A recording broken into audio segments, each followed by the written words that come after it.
In the move that a political observer says is one of the best kept secrets, Gan Kim Yong will be our Deputy Prime Minister together with Heng Swee-keat. Here's what you need to know about him and why he's really like your uncle in your WhatsApp groups. So, when the announcement that Lawrence Wong will be swearing in as PM on 15 May occurred, people speculated that there will be a new cabinet after he was sworn in. A cabinet is the group of ministers that lead Singapore, not from IKEA. However, back then, Lawrence Wong has said that there won't be much change. So we all thought, okay, then maybe the DPM will be people from the 4G team, either like Ong Yi Kang or Chan Chung Seng. Cause Singapore politics always work like clockwork with no drama.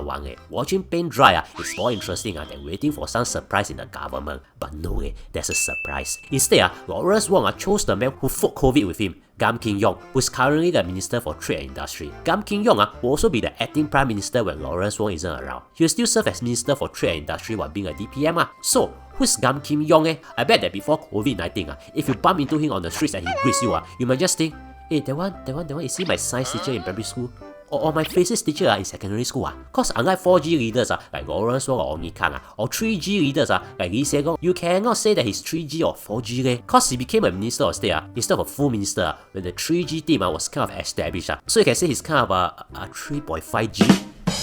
The 65-year-old got a government scholarship to study at the University of Cambridge, where he got an electrical engineering degree and then continued to get a master's degree in engineering. He started his career in the government, working in the Ministry of Trade and Industry and the Ministry of Home Affairs. He then left to work in the private sector, and during this time, he joined politics after winning in the 2001 general election in Holland Bukit Panjang GRC. Actually, it was a walkover, but anyways. In 2005, he officially joined the cabinet by becoming a Minister of State for Education and Minister of State for Manpower. In the next election, he fought in an SMC alone, the Chua Chu Kang SMC, and won with 16.37% of the votes. Then Chua Chu Kang SMC merged to become a GRC in the next election, and Gan Kim Yong has been in the GRC since then, leading the GRC, which is why you have heard people calling him the Chua Chu Kang guy. In the cabinet, he has been a Minister of Manpower, Minister of Health, and now the Minister of Trade and Industry. Many will remember him for being a Minister of Health, cause he was there for a whopping 10 years.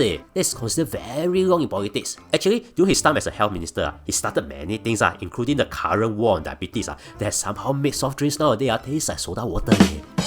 He's married with 2 daughters. But why didn't you hear from him often? Simple. He's really like your uncle in your WhatsApp group. He does have a Facebook account and an Instagram account, but it's unlike how 4G leaders manage their social media accounts. In Facebook, he will suddenly have an image with no context, cause it's supposed to be from Instagram. Then best of all, he will post images like this on special occasions. And also, interestingly, he didn't have TikTok.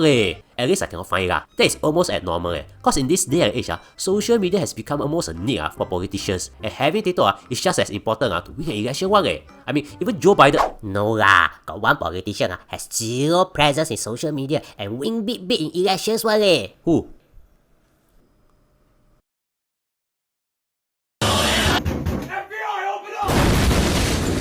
Now that you know more about our new DPM, you should also watch this video to know more about our PM. And thank you for spending 3 minutes with me, you bodo. I really appreciate it.